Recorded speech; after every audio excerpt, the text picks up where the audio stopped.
Et bien c'est parti, bienvenue à vous tous. Un petit mot sur notre talk, enfin sur le titre du talk. Edgar Allan Poe appliqué au data streaming. Edgar Allan Poe, data streaming, vu comme ça, le lien il n'est pas forcément évident. Et pourtant il y en a. Première raison, Edgar Allan Poe, on dit de lui que c'est l'inventeur du roman policier. Et dans un roman policier, on a un enquêteur qui va mener une enquête pour résoudre un problème, suivre des pistes, souvent des fausses pistes, parfois des bonnes. Dans le data streaming, donc le traitement de données de forte volumétrie, on va aussi affronter des problèmes, souvent des problèmes de performance ou des problèmes d'intégrité de données, etc. Et on va suivre des pistes, souvent des fausses pistes, parfois des bonnes. Ça, c'était la première raison. La deuxième raison, Edgar Allan Poe, donc c'était un poète et un romancier du 19e siècle et il avait inventé la théorie de l'effet. La théorie de l'effet, c'est l'idée de dire qu'il va chercher à susciter une émotion particulière chez ses lecteurs. Et c'est ce qu'on va viser à faire avec Jean-Michel dans les 45 minutes qui arrivent, à susciter chez vous une émotion à travers deux histoires qui sont issues de notre expérience, deux histoires sur le data streaming avec aussi leurs péripéties. Et la troisième raison, c'est que dans son recueil de romans « Histoire extraordinaire », il a eu une citation « Toutes choses sont bonnes ou mauvaises par comparaison ». Et ça, c'est un vrai spoil de notre conclusion. Mais j'espère que vous resterez quand même. On va parler de trois outils et on les comparera. C'est ce qu'on va faire pendant toute la présentation. Du coup, Jean-Michel Durand, technique chez CGI. Et je suis un grand amateur de données. Et j'ai la chance d'intervenir sur des plateformes d'acquisition de données, justement depuis plus de 8 ans.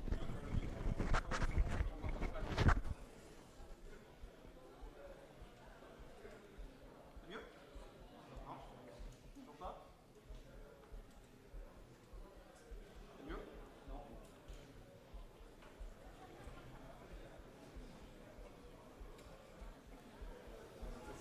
Oui. Est-ce que vous entendez ? Au pire, je force un peu la voix ? Ouais, peut-être un peu.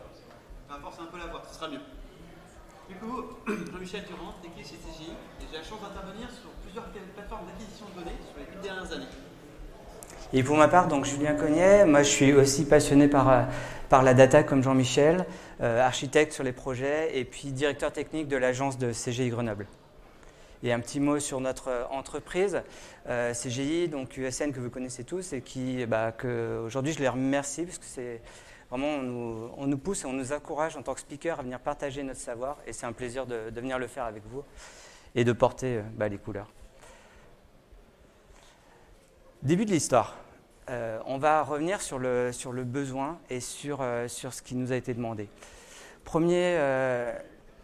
La première histoire qu'on va vous raconter, donc on aura cette fameuse icône violette qui reviendra à chaque fois et on parlera de décompte ferroviaire. Il y a 4 ans, en fait, il y a notre client qui est un grand acteur du marché de l'énergie. Enfin, je ne peux pas citer son nom, mais vous avez tous deviné qui peut être. Avec lequel on travaillait déjà sur le décompte énergétique des compteurs industriels. Donc toutes les grandes industries consomment de l'énergie et c'est nous qui gérons l'application qui collecte toutes ces données, les fiabilise et autres. Et en fait, il y a 4 ans, on était dans l'ouverture à la concurrence du marché ferroviaire et du marché de l'énergie. Donc avant, c'était simple, il y avait un seul acteur qui faisait circuler des trains sur le réseau ferré français et un seul acteur qui injectait. Avec l'ouverture à la concurrence, on a plusieurs acteurs ferroviaires, plusieurs entreprises ferroviaires et aussi plusieurs entreprises qui fournissent de l'énergie. Et l'idée, ça va être d'équiper tous les trains de compteurs d'énergie, de récolter toutes les données et de fiabiliser la donnée parce que contrairement à ce qu'on pourrait penser, un compteur électrique, ce n'est pas forcément très fiable et surtout que là, c'est un compteur électrique qui bouge dans un environnement industriel qui n'est pas forcément facile. Donc, on a cette tâche-là de collecter et de fiabiliser la donnée. Pour faire ça, l'architecture qui a été mise en œuvre, on a les compteurs, j'en parle pas, mais ces compteurs-là, il y a différentes familles, de nombreux protocoles, et du coup, on a mis en œuvre ce qu'on appelle un routeur de flux qui va nous permettre il sait parler plusieurs langages, communiquer avec nos différents compteurs, et derrière, passer la main au cœur de notre système. Donc ce routeur de flux, j'en reparlerai, mais il est implémenté avec NiFi. C'est une des technos qu'on va présenter pendant le talk. Et ensuite, le cœur du système, il est implémenté avec Flink. Alors dans notre projet, ce cœur de système, on l'appelle Jarvis. C'est pour vous dire, c'est lui qui porte l'intelligence métier. Et l'intelligence métier va consister en gros à collecter, fiabiliser la donnée et derrière à la stocker dans un entrepôt de publication qu'on a implémenté avec Timescale. C'est une base de données time series basée sur Postgres. Et derrière, la restitution, c'est assez classique, c'est fait avec du Spring Boot et une appli Angular.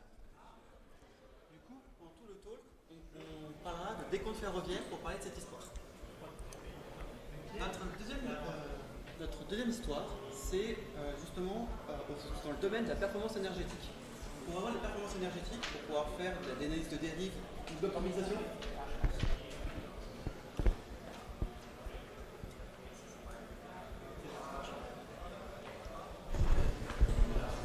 est-ce que c'est mieux? C'est mieux? Okay. Donc notre deuxième histoire, c'est dans le domaine de la performance énergétique de bâtiments. Donc pour pouvoir en fait faire de l'analyse de dérive énergétique, de l'optimisation, il nous faut des mesures. Et le contexte de notre projet, c'est justement une plateforme d'acquisition de mesures énergétiques, mais aussi de contrôle commande pour envoyer des nouveaux réglages, pour arrêter ou démarrer des chaudières. C'est un projet qui a démarré il y a 20 ans avec un système expert et on a eu récemment une forte augmentation en fait, de la volumétrie, surtout avec un grand plan de déploiement de capteurs IoT pour améliorer le nombre de mesures qu'on avait, pour améliorer la mesure. Donc en termes de vélocité, on est à peu près à 10 000 valeurs par seconde en entrée du système et on a à peu près 20 terrains. Donc pendant le talk, on parlera de ce projet, on le désignera avec la perf énergétique de bâtiment.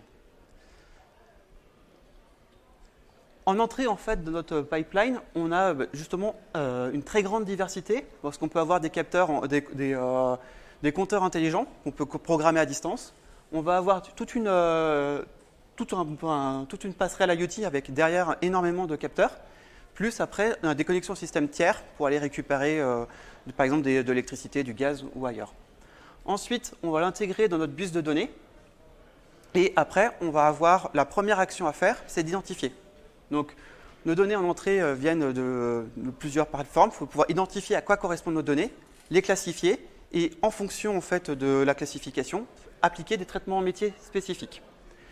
Donc, une fois qu'on a appliqué ces points, on va stocker les résultats donc des historiques dans une base de données time series, donc un influx DB, les valeurs courantes ou les données issues de traitement dans une base de données Oracle. Et après, on va mettre à disposition via des microservices, plus un front portail web. On va aussi exposer les données qu'on a reçues au reste du SI via des exports et par exemple effectuer avec du Kafka Connect. Ok. Maintenant, on va parler un peu des trois solutions qui ont été mises en œuvre qu'on vous a présentées sur les schémas d'architecture. Donc on avait Apache NiFi, Apache Flink et Kafka Streams. Donc la première, ça va être Apache NiFi. NiFi, l'idée de NiFi, c'est que c'est un logiciel de data streaming qui va permettre de définir en mode low-code, no-code, de créer des streams. Et on dessine nos flux. Et l'originalité, c'est qu'on va à la fois les concevoir avec une interface graphique, mais aussi les administrer et les suivre comme ça. On vous fera une démo après.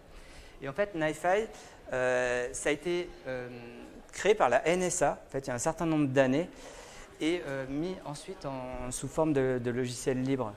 L'architecte avec qui j'avais travaillé pour mettre en œuvre le projet, il appelait ça la machine de guerre. Machine de guerre, alors ça fait référence à la NSA, mais aussi parce que c'est vraiment robuste, et c'est ce qu'on a pu expérimenter sur le projet. On n'a jamais eu vraiment de soucis de robustesse avec ce soft. Le deuxième soft dont je vais parler, c'est Flink. Donc Flink, c'est deux éléments. C'est à la fois un framework Java qui va permettre de définir un flux de traitement de données avec un DSL. Donc DSL, ça veut dire Domain Specific Language, donc en Java, mais aussi en SQL. On a les deux possibilités. Donc d'un côté, je définis mon flux et ensuite, ce flux-là, je vais le soumettre à mon cluster Flink. En fait, c'est aussi un environnement de traitement distribué et autres. Donc l'idée, c'est que je décris mon flux sous forme d'un programme Java.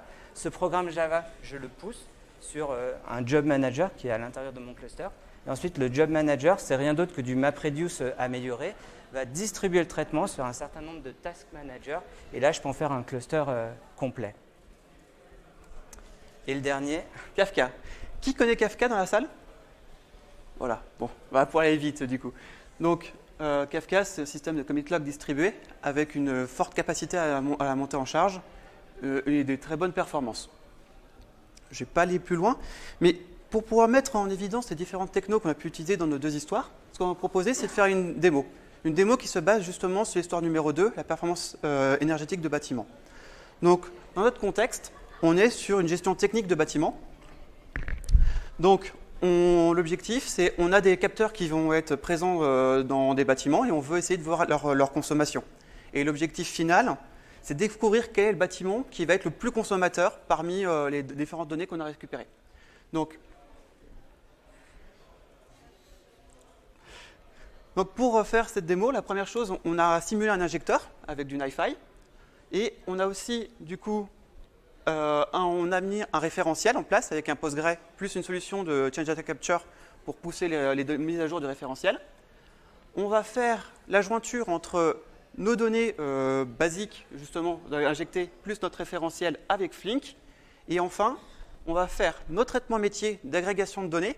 Donc, on va agréger nos données sur un pas temporel, plus après, on va diviser pour la surface pour pouvoir comparer en fait sur une même métrique. Donc, des kilowattheures par mètre carré. Et enfin, on va stocker le résultat dans une base InfluDB. Okay. On va démarrer avec le début de l'histoire. Donc, le début de l'histoire, c'est injecter les données.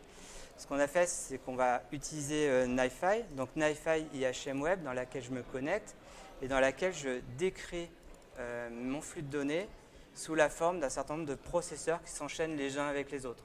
Donc, par exemple, pour la génération de données, je vais générer d'abord des flow files aléatoires.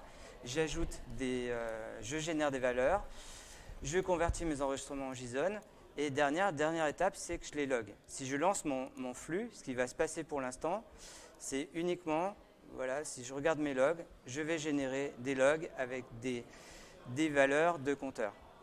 Ça, ce n'est pas ce qui nous intéresse. On a dit que dans l'histoire, on va vouloir pousser nos données dans Kafka. Donc, ce que je vais faire pour concevoir mon flux, c'est que je vais rajouter un processeur. Donc, par exemple, mon processeur, je vais faire un publish Kafka.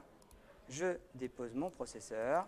Je le configure en modifiant ses propriétés. Donc là, mon Kafka, il a un nom de hôte très original. Et mon topic, le premier topic dans lequel je vais poser, il s'appelle T1 raw data. Je le définis ainsi. Et là, j'ai presque fini. Je vais pouvoir, après, me le relier à la suite. Et là, ce qui va se passer petit à petit, c'est que on voit que les messages se sont empilés. Maintenant, vont aller des deux côtés, à la fois côté log et côté publication. Et ce qui est assez intéressant, c'est que c'est ce que je vous disais sur l'administration, c'est que là, je peux visualiser en temps réel tout ce qui se passe. C'est-à-dire que je vais pouvoir voir, j'ai une donnée de compteur qui va être poussée avec telle valeur. Donc la dernière chose qui me reste à faire, c'est d'activer ma nouvelle boîte, de la démarrer, et derrière, je vais pouvoir visualiser dans mon topic. Ici, on utilise avec HQ qui permet de visualiser les données Kafka, mes données qui arrivent, et on avait fait un dashboard, et si je le rafraîchis, je vais voir petit à petit mes données qui arrivent et que je vais pouvoir visualiser. Alors pour l'instant, on est loin d'avoir répondu à la question qui était quel est le bâtiment le plus consommateur, puisqu'on a uniquement des ID de compteurs. Donc du coup, deuxième étape, ça va être de rajouter les données de référence. Et pour ça, on va utiliser Flink, deuxième techno qu'on voulait vous démontrer. Et donc dans Flink, alors il y a deux interfaces, une interface Java qui permet de définir notre flux DSL, et il y a une autre interface qui s'appelle le Flink SQL. En fait, le Flink SQL me permet de définir mon flux de données en décrivant mes opérations sous forme de SQL. Donc la première des choses que je vais faire, c'est déclarer ma liaison à mon topic que je viens juste de créer sous forme d'une Kafka table. Donc je fais un create table, je décris mes champs, je décris mon connecteur. Première table. Deuxième table, je vais m'associer à mes données de référence. Cette fois-ci, je change de connecteur, je passe sur un connecteur JDBC, donc je vais pouvoir me plugger directement sur mes données de référence qui sont dans ma base de données.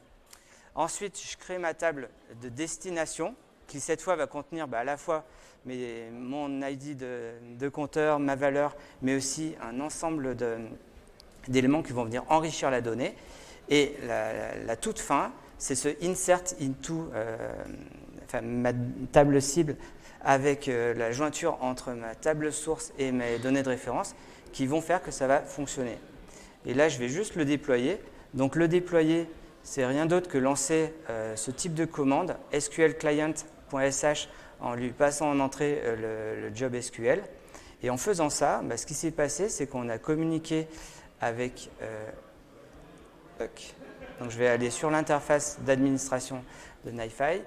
J'ai communiqué avec le job manager de Flink. Flink a reçu la commande SQL et a découpé le traitement pour en faire un arbre de traitement. Et on va retrouver dans cet arbre de traitement à la fois ici l'interrogation de la source Kafka, l'interrogation de la source Postgres. Je fais ma jointure et je publie ça dans Kafka.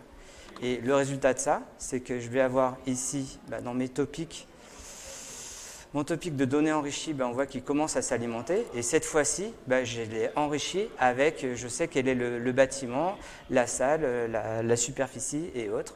Et dans mon dashboard, je vais commencer à alimenter mon deuxième élément. Et cette fois-ci, j'ai un peu plus de données, j'ai le bâtiment. Mais là, on n'est pas encore à la fin de l'histoire parce qu'on n'a pas encore agrégé nos données.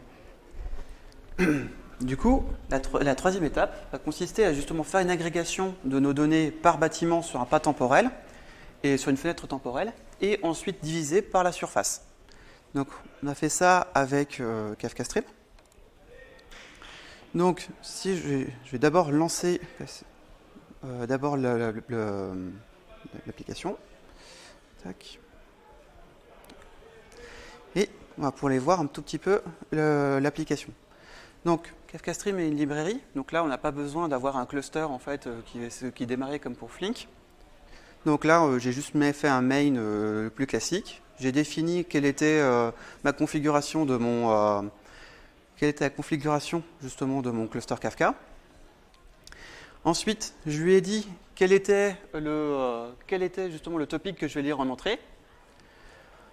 Ensuite, j'ai désérialisé en string, mais moi je voudrais bien avoir quand même un objet pour pouvoir facilement les traiter. Donc ça, je vais le convertir en fait en objet. Pour éviter les problèmes de conversion, je filtre tous mes valeurs nulles. Ça m'enlève tous mes problèmes justement que j'aurais pu avoir, qui pourraient proposer des problèmes justement de traitement. Après, je vais agréger par clé. Ma clé étant mon bâtiment, donc je vais pouvoir agréger justement sur ma clé. Et là, j'ai mis en fait un traitement fenêtré sur une période de 10 secondes. Après, je vais faire une agrégation. Dans mon agrégation, je fais justement je fais justement ma division de ma valeur par la surface et je l'ajoute en fait à la valeur qui était déjà la valeur précédente. Et enfin, je stocke donc là en fait l'agrégation m'a généré une k-table. Je vais pouvoir la reconvertir en stream et après enregistrer le résultat dans mon topic.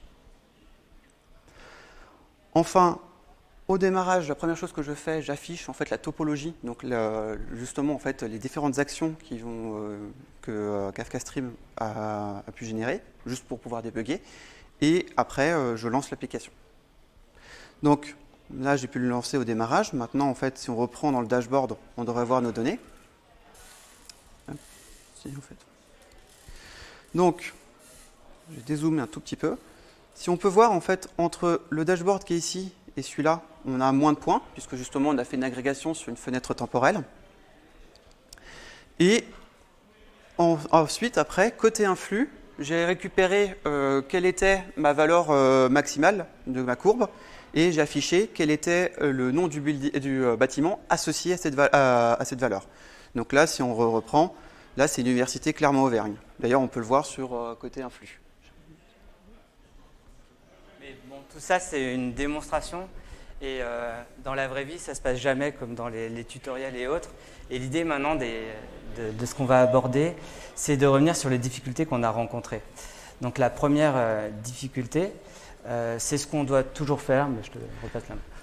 En fait, c'est ce qu'on a pu voir dans le cadre de nos histoires ou dans le cadre de cette démo. Un des points importants, ça va être un référentiel. Parce que nos automates vous envoient des informations, mais en fait, ces informations, elles sont inutilisables en l'état. Il va falloir pouvoir justement les identifier et les enrichir. Du coup, la première solution qu'on pourra mettre en place pour aller justement gérer un référentiel, on peut faire une solution naïve. Lors du traitement, on va aller récupérer directement nos données. C'est très simple. En plus, on n'a pas de problème de consistance. Par contre, vous pouvez comprendre que dès que vous commencez à avoir une vélocité qui est importante, ce n'est ni performant ni scalable. Donc, pour une première approximation, ça marche bien, c'est très rapide à mettre en place, mais dès qu'on va avoir une augmentation des volumétries ou des vélocités, ça ne marchera plus. Une première optimisation, c'est on va mettre en place un cache, justement. Mais qui dit cache dit gestion du cycle de vie. Donc là, une possibilité, c'est on va l'initialiser au démarrage, et après, on va mettre un système, soit une invalidation périodique ou sur demande, pour pouvoir après remettre à jour ce cache. Si on fait cette méthode, du coup, notre cache n'est pas forcément consistant. Donc, on peut avoir des données qui ne sont pas forcément à jour. On a une indisponibilité pendant les rafraîchissements, donc on peut avoir des notifs qui varient, une mise à jour du référentiel qui peut être en retard. Et après, on peut avoir aussi un problème sur le partitionnement et distribution de nos données. Donc, par exemple, on parle souvent de cache, on parle de Redis ou de Hazelcast, mais après, il y a d'autres solutions justement de cache. Et la troisième solution qui peut être mise en place, c'est qu'on va là pour le coup, on va changer d'état d'esprit. On va intercepter les modifications de la base de données et les modifications de notre référentiel, on va les considérer comme justement des événements. Et après, c'est notre service de traitement qui va faire la jointure entre justement nos informations qui nous viennent de notre référentiel et les données de référence. Donc, à partir du moment qu'on met ce mécanisme en place, c'est quelque chose qui va être un peu plus lourd, parce qu'il va falloir une brique justement pour pouvoir faire notre interception. Donc une des briques les plus connues va être Debezium justement. Et après, si justement on a un point à traiter, ça va être justement la gestion du temps entre les événements qui nous viennent de notre référentiel et nos données de Revley. Donc ça va être un point à prendre en compte dans cette solution. Du coup, dans le décompte ferroviaire, la solution qu'on a prise, c'est qu'on était sur une vélocité pas forcément gigantesque. On est parti sur du cache avec invalidation. Ça marchait très bien. Et du coup, on a pu gérer le cycle de vie, etc. Par contre, pour la performance énergétique du bâtiment, on a eu une forte augmentation de nos volumétries avec le déploiement d'une plateforme IoT. Et on était initialement commencé avec une solution 1 puis 2. Et de par des problèmes qu'on a rencontrés, on est passé sur une solution 3 qui a réglé nos problèmes justement de performance. Deuxième problème dont on va parler, c'est la garantie de traitement. Garantie de traitement, en système distribué, il y a seulement deux problèmes qui sont compliqués à implémenter. Le problème numéro 2, c'est garantir qu'on traite chaque donnée qu'une seule fois. Le problème numéro 1, c'est garantir l'ordre des messages. Et le problème numéro 2, c'est garantir qu'on doit traiter les choses qu'une seule fois. Enfin, vous aurez compris la blague, mais l'idée, c'est qu'on a 3 types de garanties en système distribué. On a le at most one, c'est-à-dire qui garantit que chaque élément ne sera traité au plus qu'une seule fois. On a le at least once qui garantit que tout sera traité, mais rien ne nous dit qu'on n'aura pas certains messages qui seront traités plusieurs fois. Ça, c'est en particulier lorsqu'on a soit des coupures réseau, soit des pannes de VM ou autres. Et la garantie, le Graal, ce qu'on recherche dans un système distribué, c'est le traitement exactly once. Pour faire du exactly once, exactement une fois, il y a plusieurs solutions.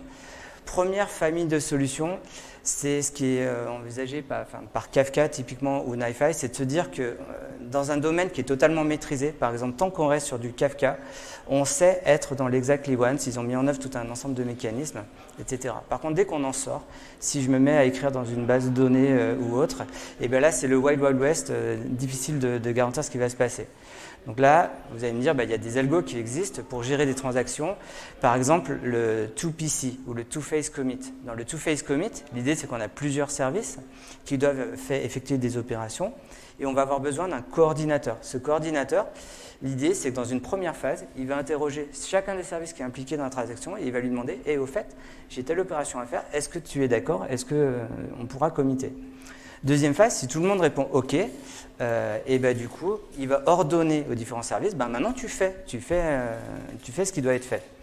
Et dans le meilleur des cas, tout se passe bien. Sauf qu'en réalité, dans cette deuxième phase, il peut encore y avoir des soucis, il peut encore y avoir des interruptions, et il peut encore se passer des problèmes, et on peut avoir des données incohérentes. Alors vous allez me dire, il y a des solutions, on pourrait passer au free phase commit, mais en fait, on ne fait que rajouter des opérations sur des opérations. Donc ce type d'algorithme, il faut savoir que c'est lent et consommateur et que ça ne garantit pas tous les cas. Donc il y a un troisième type de solution, ce serait de passer sur l'orchestration. Dans l'orchestration, l'idée, c'est que dès lors que je fais intervenir plusieurs composants dans ma chaîne, je vais être capable de modéliser les opérations qui sont faites et de les suivre.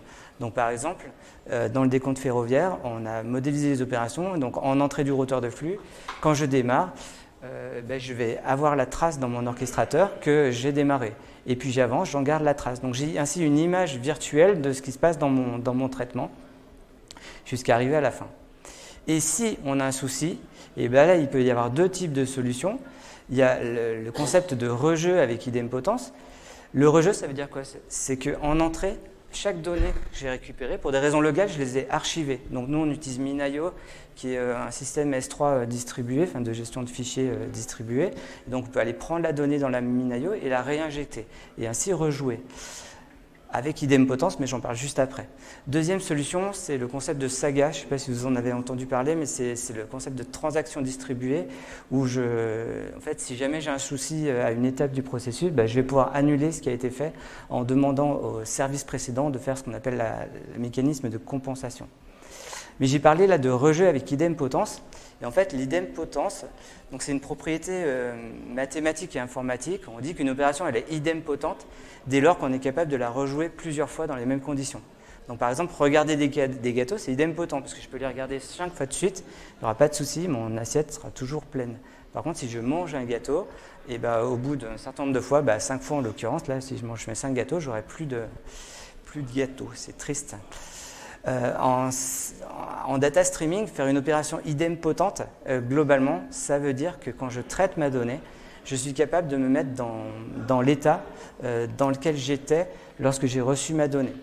Imaginons que je reçoive une donnée à un instant T, je ne suis pas capable de la traiter. Si je la reçois demain, demain, je dois être capable de me replacer dans l'état actuel, l'état d'aujourd'hui, pour la retraiter dans les mêmes conditions.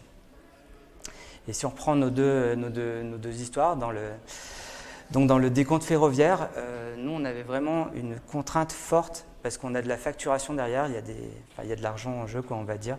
Donc, on devait garantir le traitement exactement une fois. Et du coup, on est parti sur une solution basée sur de l'idempotence. Donc, tout notre référentiel est historisé. Et à chaque fois, je suis capable de rejouer les données dans les conditions dans lesquelles je les ai reçues, à la date T de la donnée. Par contre, pour l'histoire justement sur la performance énergétique du bâtiment, on a notre solution de data streaming, mais on a aussi notre solution legacy qui est en parallèle.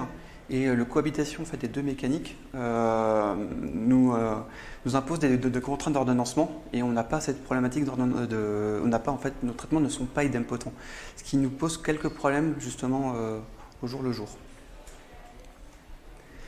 Et lors de la démo, ou lors justement qu'on a parlé des référentiels, on a commencé à parler du temps. Mais quand on parle de temps, on parle de quel temps? Parce qu'au final, quand on est sur le data streaming, il y a plusieurs temps. Il y a le temps qui est sur l'automate, par exemple, dans nos différentes histoires. Il y a le temps d'entrée dans le système et il y a le temps du traitement. Si nous prenons l'exemple d'un calcul sur une fenêtrée, donc là l'objectif ce serait toutes les 5 minutes de calculer une agrégation par clé sur notre jeu de données. Dans le monde idéal, à 12h05, heure du traitement, on va calculer, on va agréger sur toutes les données qui ont été reçues entre 12h et 12h05. Et dans le monde idéal, on reçoit les données dans l'ordre. Donc là, dans notre cas, entre 12h et 12h05, on a reçu 2 triangles, un rond, un triangle et 2 ronds entre 12h05 et 12h10, et ainsi de suite. Sauf que pour plein de raisons possibles, justement un problème réseau entre les capteurs et puis justement l'interface, on peut avoir des données retardataires. Et dans ce cas-là, dans le cas de notre traitement sur des fenêtres, on va avoir des valeurs qui sont fausses, puisque les valeurs de 12h01 étaient arrivées à 12h09 et la valeur de 12h03 est arrivée à 12h14. Donc quand on va faire l'agrégation à 12h05, on se retrouve avec justement, on a 0 triangle au lieu de 2, et on va compter 2 triangles au lieu de 1 à 12h10 sur la plage 12h05, 12h10. Et pareil, on aura aussi une valeur fausse sur la plage 12h05, 12h15. Pour régler ce problème, on peut avoir une première solution, c'est une solution d'attente. On peut mettre en place une période de grâce, et du coup, au lieu de lancer notre calcul à 12h05, on va pouvoir lancer notre calcul à 12h10. Et du coup, en fait, si on a eu des données en fait, justement, qui sont arrivées entre 12h05 et 12h10, on va pouvoir les prendre en compte dans notre calcul. Donc dans notre cas, on va avoir 1 qui va être bon. On va avoir la donnée de 12h01 qui arrive à 12h09. Elle arrivait en fait dans notre période de grâce, tout va bien. Cependant, en fait, notre donnée qui arrivait à 12h03, ben, elle est perdue.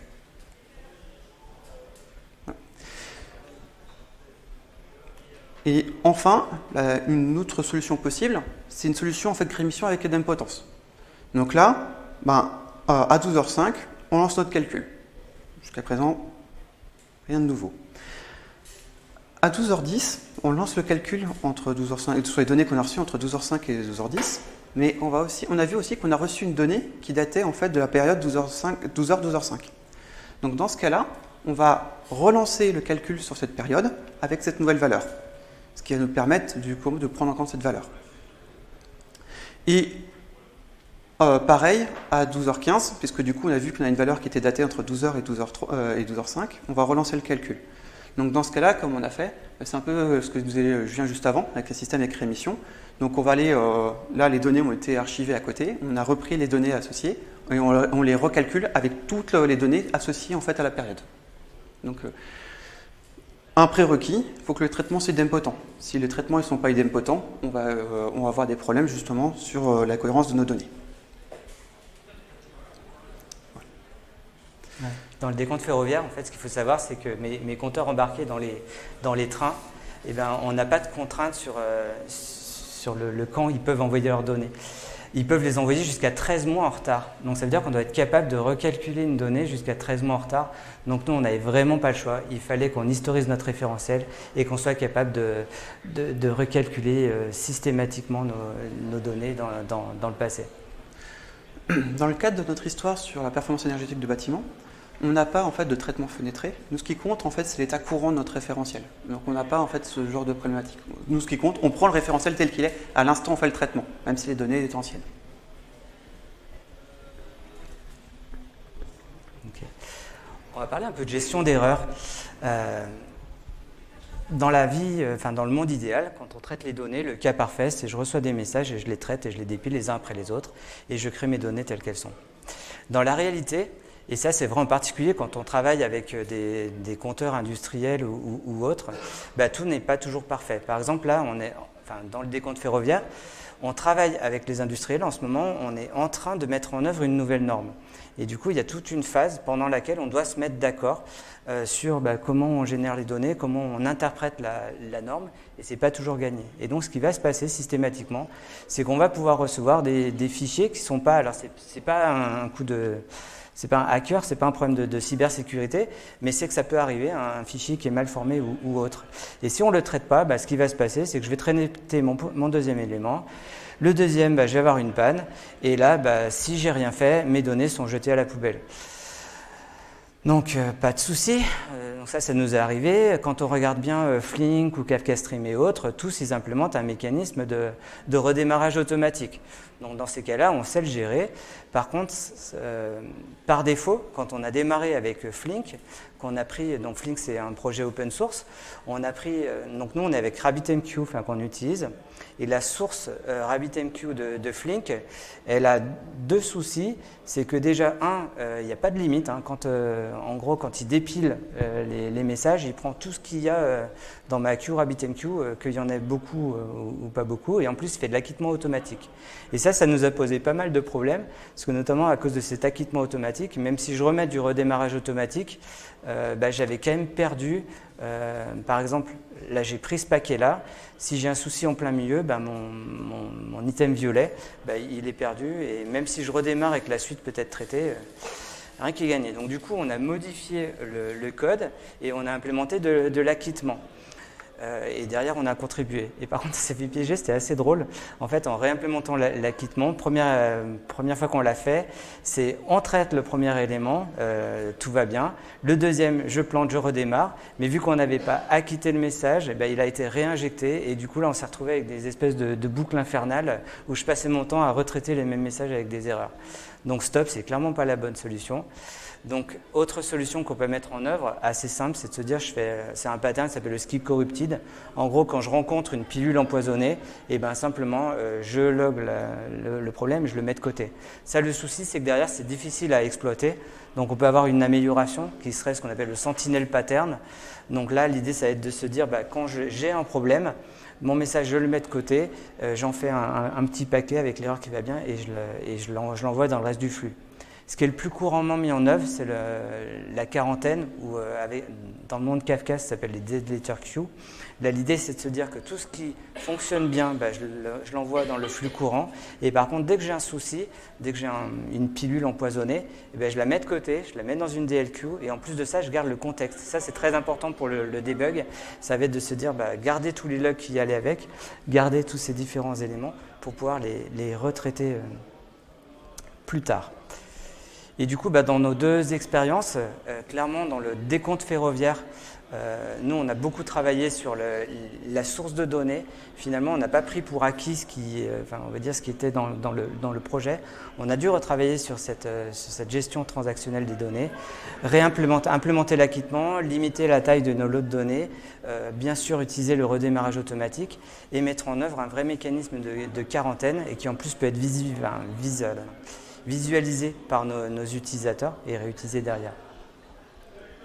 Dans l'histoire sur la performance énergétique de bâtiments, on va avoir on a une grosse variabilité en fait de nos données en entrée et par exemple lors de déploiement de capteurs ou autres, on peut avoir des données corrompues du coup qui vont poser problème de désérialisation. Donc on a beaucoup en fait d'erreurs en fait justement de désérialisation. Donc là on fait juste uniquement un log et on fait du skip corrected. Et après par contre pour tout ce qui va être erreur fonctionnelle, on les met dans DLQ. On va parler maintenant de scalabilité et de résilience. C'est une petite histoire qu'on a pu avoir sur, justement dans l'histoire de la performance énergétique de bâtiments. C'est qu'au final, c'était une fausse bonne idée. Donc, une erreur classique qu'on a sur un problème de partitionnement, c'est que l'équipe technique, elle dit tiens, je vais faire le partitionnement, c'est un problème technique, donc je vais créer une clé technique et du coup, après, on aura une évolution qui posera problème. Déjà, cette première erreur, on ne l'a pas eue. On a déjà essayé de voir vraiment prendre en compte en fait, le besoin métier. Sauf que, en fait, lors d'un grand projet, on a eu notre client en fait, avec le business analyst qui s'est dit tiens, on va modifier en fait, justement la modélisation de capteurs IoT. Et du coup, avec conclusion, c'est que tous nos capteurs IoT auront la même clé qui nous servira pour le partitionnement. Or, nos capteurs IoT, c'est 25% de notre parc actuellement et de par le déploiement, bientôt c'est 50%. Donc on se retrouverait en fait, si on laissait en l'état, avec 50% de nos données qui va être traité par le même nœud. Donc on a perdu toute notre capacité justement à la montée en charge. Et ça, en fait, c'était justement un point, en fait, vraiment un retour d'expérience, c'est qu'au final, il y a pas mal d'évolutions en fait, fonctionnelles qui vont être faites avec le business analyst, le client, ainsi de suite. Mais dès qu'on va commencer à parler sur du partitionnement, c'est vraiment un point aussi, il faut vraiment que le texte soit là pour pouvoir justement éviter ce genre de points. Parce que là, après, il faut remonter auprès du client, ainsi de suite, à des points pour expliquer le problématique. Ça peut être un peu compliqué. Notre meilleure idée en général quand on choisit la clé de partitionnement, c'est de se rattacher à un item, à une clé métier compréhensible et derrière où on va être capable de prédire la volumétrie de chacun des éléments et ainsi d'avoir des topics ou des partitions qui soient plus équilibrées et qui derrière nous permettent d'avoir une meilleure répartition de charge et d'être plus efficace. Dernier point, je voulais parler de la différence entre les trois technos dont on vous a parlé sur la façon dont ils implémentent la résilience et le partitionnement. NiFi, typiquement, si on démarre 3 nœuds, les données vont être réparties sur chacun des nœuds. C'est-à-dire que chaque nœud va traiter un sous-ensemble de ces données. Par contre, ce cluster doit parler, les différents éléments du cluster doivent se parler les uns aux autres. Et donc du coup, on a besoin de mettre en œuvre un zookeeper pour s'assurer du bon fonctionnement du cluster. Dans Flink, ça va être encore pire, on va dire, d'un point de vue architectural, parce qu'on a deux composants. On a le job manager et le task manager. Le job manager, rappelez-vous, c'est celui qui distribue le travail. En gros, c'est celui qui reçoit les jars à lancer, enfin les jobs à lancer, et qui le distribue. Donc, il peut y en avoir qu'un seul à un instant T. Donc, du coup, on a une mécanique de master-slave, et donc toujours pareil avec un zookeeper qui va permettre de savoir qui est le master actif ou autre. Et l'autre point qui pose problème dans Flink, c'est que tout ce qui va être données de persistance ou données de résilience, on a besoin d'un stockage partagé, donc soit sous forme de HDFS ou de S3. Donc c'est une architecture qui est quand même pas si simple que ça à mettre en œuvre. Dernier point sur Kafka Streams, et là ce sera peut-être le point fort, comme l'a dit Jean-Michel tout à l'heure, en fait c'est une librairie. Donc du coup on va créer des exécutables qui sont vraiment indépendants les uns des autres. La donnée est du coup positionnée dans le cluster Kafka, c'est pas dans le stream processor qu'on a sa propre donnée, et là on s'appuie vraiment sur les propriétés du client Kafka pour rebalancer les partitions et pour la résilience. Donc d'un point de vue architectural, on le voit bien sur les schémas, c'est plus simple, et du coup qui dit plus simple dit potentiellement plus facile à maintenir et administrer par la suite. Et du coup, en conclusion, on avait deux histoires et deux projets radicalement différents avec Jean-Michel. Dans mon cas, dans le cadre du décompte ferroviaire, ce qui a été important pour nous, c'est le time to market. En gros, il y a 4 ans, quand on a démarré, on avait une norme à implémenter. Et cette norme, il fallait aller le plus vite possible parce que derrière, il y a les industriels qui allaient commencer et autres. Et en plus de ça, on avait des compteurs de plein de familles différentes. Donc le choix de NiFi s'est imposé rapidement pour nous parce que NiFi, sa force, c'est vraiment le fait qu'on est sur du drag and drop. On se connecte facilement à des sources de données, on crée nos flux très très rapidement. Donc du coup, c'est vraiment pour ça qu'on l'a choisi. NiFi, parfois j'appelle ça, c'est le maître de la plomberie, quoi. Clairement, c'est très facile pour relier des éléments les uns avec les autres. Et l'exploitabilité aussi, je vous ai fait voir tout à l'heure toutes les interfaces dans lesquelles on peut visualiser l'état en cours de traitement. Ça, pour le debug avec les industriels, c'est magique en fait, de se dire que je peux visualiser ce qui se passe en temps réel sur mon système, d'accéder au contenu réel, c'est vraiment très facile. Par contre, NiFi, dès lors qu'on veut faire du traitement un petit peu avancé, qu'on veut écrire du code, parce qu'on a besoin de faire des traitements avancés, on peut le faire, on peut développer ce qu'on appelle des NAR, des NiFi archives qu'on peut pousser, mais là, tout de suite, c'est beaucoup plus compliqué. Donc c'est pour ça qu'on a utilisé Flink, parce que Flink, sa force, c'est d'écrire les éléments sous forme d'un domain specific language. C'est vraiment plutôt simple à mettre en œuvre, et c'est ce qui nous a poussé à choisir Flink. Pour l'histoire justement de la performance énergétique de bâtiments, on va voir, nous, notre gros besoin, c'est pouvoir gérer justement une forte montée en charge, de par exemple la mise en place d'une plateforme IoT. Donc ça, Kafka Stream va répondre correctement à notre besoin. Et notre deuxième gros besoin, c'est qu'on a 20 ans d'historique. Donc on a 20 ans de règles de gestion à prendre en compte justement pour passer notre système legacy à justement nos traitements qu'on met en place. Et on va pouvoir que ce soit en un Kafka client, en un classique ou en Kafka Stream, on arrive à répondre correctement à ce besoin. Par contre, on a eu un choix de notre client de partir sur une Kafka Vanilla classique, et en termes d'exploitabilité, un Kafka Vanilla, c'est comme pas le plus simple. Du coup, en conclusion de tout ça, on peut revenir à la fameuse phrase d'Edgar Allan Poe, hein. Toutes choses sont bonnes ou mauvaises par comparaison. Les deux contextes fonctionnels, au final, ils sont très similaires, hein. On a des compteurs, on doit les relever, on doit les traiter, on doit agir dessus. Mais par contre, on n'est pas parti sur les mêmes solutions. Pourquoi ? Parce qu'on avait des contraintes différentes. Et ça, c'est un dilemme qu'on a en permanence sur nos projets. Donc à nous de bien connaître les produits, leurs forces, leurs faiblesses et de faire les bons choix par la suite. Merci. Merci pour votre attention.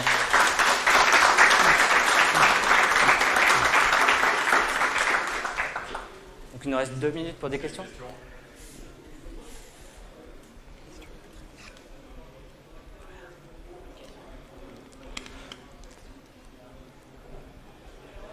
Ouais.